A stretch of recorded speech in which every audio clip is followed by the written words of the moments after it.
Request చేస్తున్నాము sir.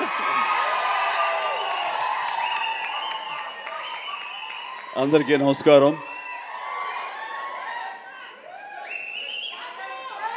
కొన్ని ఫంక్షన్స్కి రావటానికి ఎంతో ఉత్సాహంగా ఉంటుంది.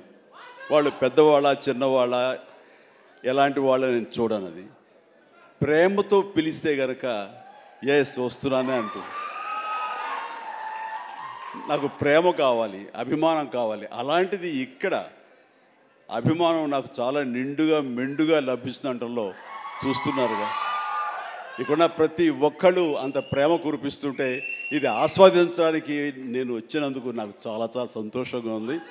అండ్ ఈ రోజున మీతో పాటు ఇలా షేర్ చేసుకోవటం అండ్ ఇక్కడ మీరు ఇంత ఉత్సాహంగా వచ్చి ఈ ఫంక్షన్ని ఇంత వైబ్రెంట్గా ఇంత ఉత్సాహంగా ఇది జరగడానికి కారణమైనటువంటి మీ అందరికీ కూడా నా మనస్ఫూర్తిగా నా సంతోషాన్ని అభినందనలు తెలియజేస్తున్నాను. మొన్న పాండమిక్ కోవిడ్ సమయంలో అది ప్రపంచంలో చాలా వ్యవస్థల్ని చాలా రంగాల్ని అతలాకుతలం చేసింది, కన్ఫ్యూజ్లో పెట్టేసింది, భవిష్యత్ ఏమిటో తెలియని అగమ్య గోచరంలో పెట్టింది. అలాంటి పరిస్థితిలో సినిమా రంగం కూడా ఏమైపోతుంది అనే ఒక డోలాయమాన పరిస్థితిలో ఉన్నప్పుడు చూస్తే నిజంగానే అందరూ ఓటీటీలకి అలవాటు పడిపోయారు. అది భాషలకు సంబంధం లేకుండా ఏ భాషా చిత్రాలు సరే చూసి వాళ్ళకి ఎక్స్పోజర్ చాలా ఎక్కువ వచ్చేసింది. ఇలాంటి వాళ్ళకి ఏ సినిమాలు తీసి మనం సాటిస్ఫై చేయగలం, ఇలాంటి వాళ్ళని మనం సంతృప్తి పరచగలమా అనేది ఎప్పుడూ ఒక రకంగా మీమాంసలు ఉంటుండేవాడు. ఆ తర్వాత అలవాటైపోయి జనాలు ఇళ్లలో ఓటీటీలో సినిమాలు చూడటం అలవాటైన తర్వాత వాళ్ళకి థియేటర్ని రప్పించడం చాలా కష్టం అండి.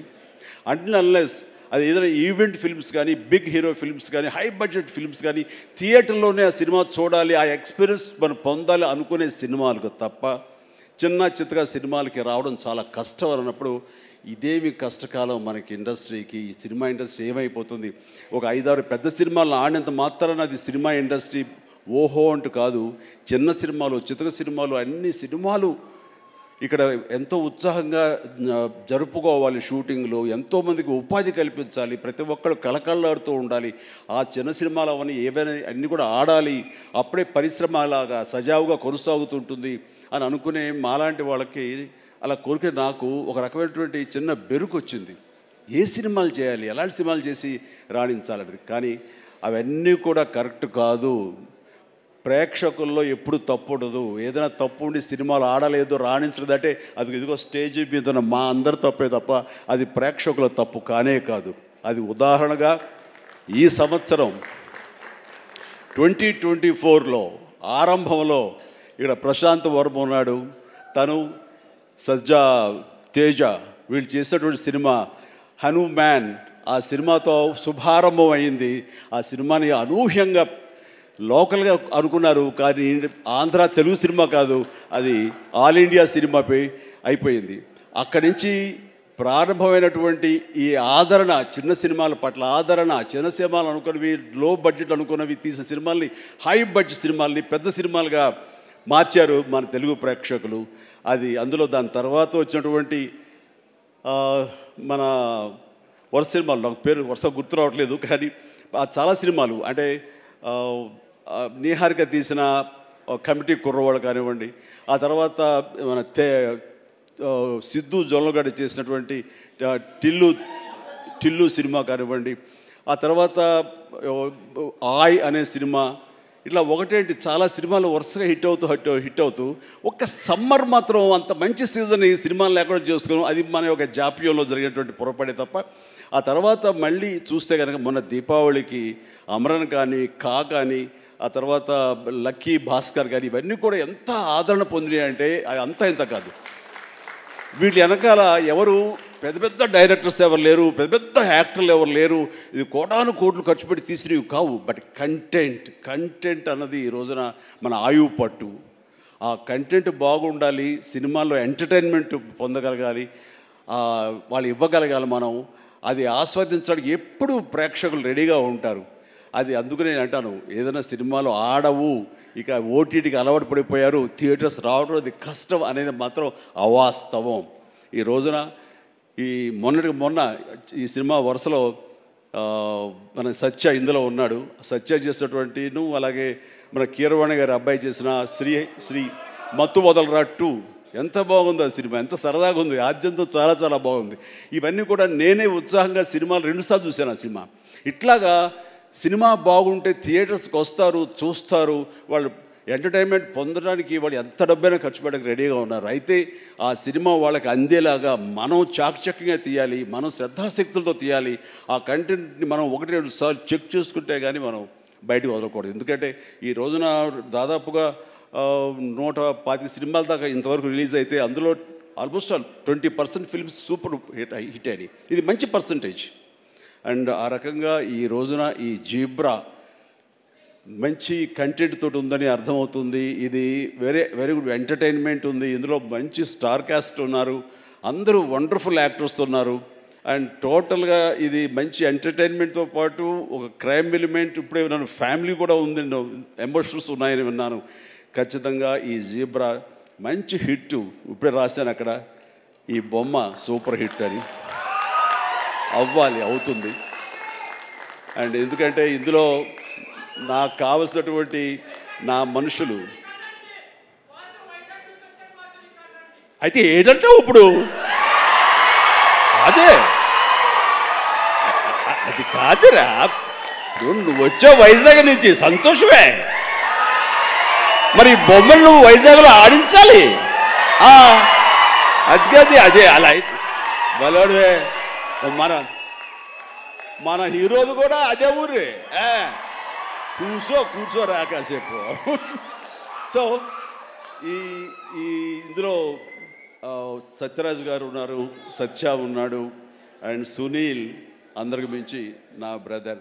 అండ్ కన్నడ నుంచి వచ్చినటువంటి ఒక అద్భుతమైన యాక్టర్ ధనుంజయ. ఆయన గురించి నేను విన్నాను కానీ సినిమాలు చూడటం ఇది చేయలేదు. బట్ పుష్ప చూశాను. పుష్ప ఎక్కడ అనేది నాకు గుర్తు రావట్లేదు, కానీ డెఫినెట్గా ఈ సినిమాలో చాలా మంచి గుర్తింపు వచ్చి తను కూడా మంచి ఆర్టిస్ట్గా తెలుగు యాక్టర్గా తను సెటిల్ అవుతాడు అంటలో ఎలాంటి సందేహం లేదు. All the very best Dhananjaya. And ఇక సత్యదేవ్ గురించి ఏం చెప్పను. నాకు 2 తమ్ముళ్ళు ఉంటే కనుక అందులో ఇంకొక తమ్ముడు, 3వ తమ్ముడు సత్యదేవ్. అంతటి ప్రేమని తను చూపించే ప్రేమలో ఎక్కడ కల్మషం ఉండదు. ప్రేమ అందులో నిజాయితీ ఉంటుంది, నిజమైన ఎమోషన్ ఉంటుంది. తను ఇందాక చెప్పినవన్నీ కూడాను అన్నీ సత్యాలు. ఎందుకంటే నాకు అతను చూడగానే అతనిలో ఒక స్వచ్ఛత ఉంటుంది సార్, ఆనెస్ట్, సిన్సియర్. అది మాత్రం చాలా అద్భుతం. ఎక్కడ కృతకంగా ఉండదు, ఇంప్రెస్ చేయాలని మాట్లాడడు, అనుకున్నట్టుగా ఎగ్జిబిట్ చేస్తాడు, చెప్తాడు. అది చాలా మనకి మనసుకు హత్తుకుంటుంది. నేను ఫస్ట్ టైం ఈ పాండమిక్లోనే ఒక సినిమా చూసాను. సినిమా పేరు నాకు గుర్తురావట్లేదు. ఏ సినిమా అది? Bluff master. తన నేచర్కి వ్యతిరేకమైన టైటిల్ అది. సో బ్లఫ్ మాస్టర్ అనే సినిమా నేను చూసినప్పుడు తర్వాత ఇంకో సినిమా కూడా చూశాను వరుసగా. ఎవరి యాక్టర్ చాలా ఇంటెన్సివ్ పెర్ఫార్మెన్స్ చేస్తున్నాడు, టచ్ ఆఫ్ క్లాస్గా ఉంది. అండ్ మన తెలుగు మనిషిలాగా అనిపించలేదు. బహుశా అతనికి డబ్బింగ్ వాయిస్ ఇచ్చారు, ఎందుకంటే వాయిస్లో అంత రిచ్నెస్ ఉంది, అంత క్లారిటీ, అంత నీట్గా ఉందంటే మంచి డబ్బింగ్ ఆర్టిస్ట్ తోటి తనకి డబ్బింగ్ చెప్పించుంటారు. కాబట్టి ఎవడో బయట వ్యక్తి అయి ఉంటాడు. ఏ యాక్టర్, ఏ కన్నడనా లేదా ఇంకోటి అనిపించేది. అని ఎవరితో మాట్లాడుతూ లేదండి మన వైజాగ్ అబ్బాయి అన్నాడు. మనూరి అంటారా, మన వైజాగ్ అబ్బాయి అని చెప్పేసి అన్నారు. అనేసరికి నిన్న ఒకసారి అతన్ని చూడాలనుకున్నాను, మనం మాట్లాడాలనుకుంటున్నాను. ఎందుకంటే అతనిలో బెస్ట్ యాక్టర్ ఉన్నాడు. మరి అతనికి ఎవరు వెనక నుండి సలహాలు ఇస్తున్నారు, తన లైఫ్ ఎలా మోల్డ్ చేసుకుంటున్నారు నాకు తెలియట్లేదు. ఊరికనే సరదా మాట్లాడదాం అనిపించింది.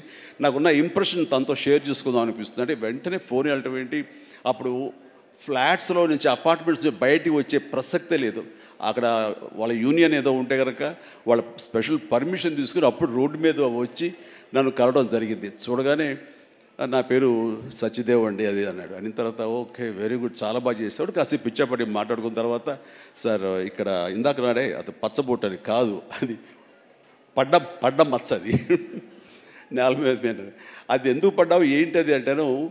నేను మీ కొదమసింహం సినిమాలో మీరు రోప్లో జంప్ చేస్తుంటారు, నేను మా డిష్ టీవీ మా యాంటీనాలో ఉండే వైర్ తోటి అలా జంప్ చేసి కింద పడ్డానండి, అవి దెబ్బ తగిలింది.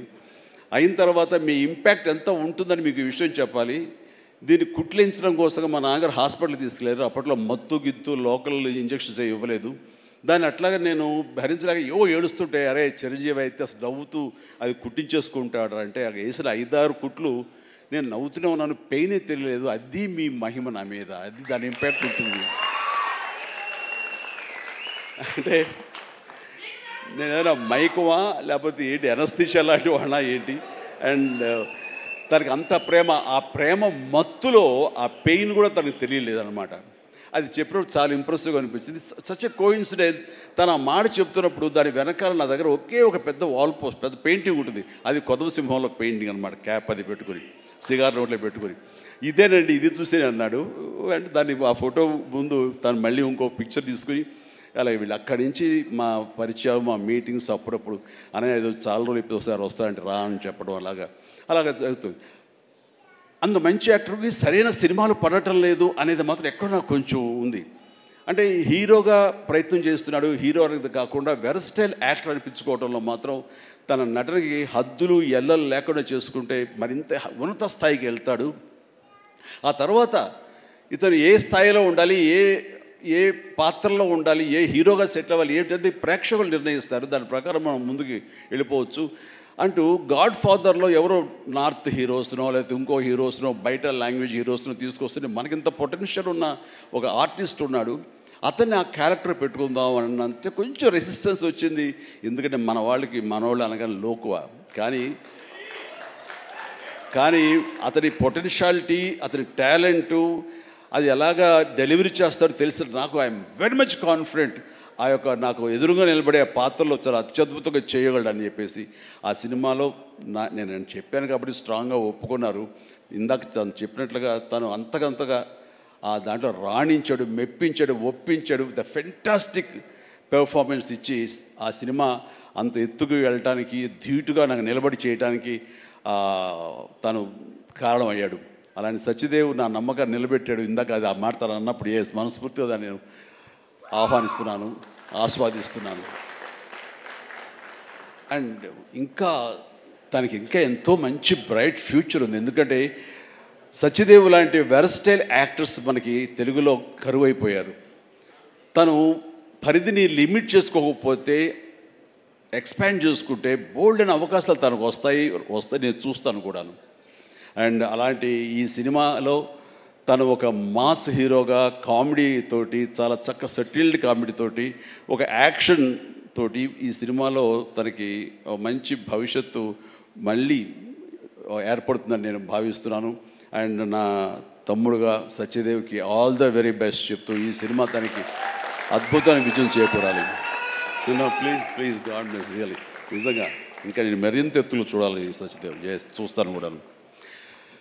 అండ్ ఇక ప్రొడ్యూసర్స్గా ఇద్దరు ద్వయం, మన Dinesh and Bala and Dinesh. And అలాగే వాళ్ళని సపోర్ట్ చేస్తూ ఇక్కడ ప్రస్తుతం ఉన్నట్టు ఎస్ఎన్ రెడ్డి గారు ఉన్నారు, బిల్డర్. ఆయన కూడా సపోర్ట్గా ఉన్నారు.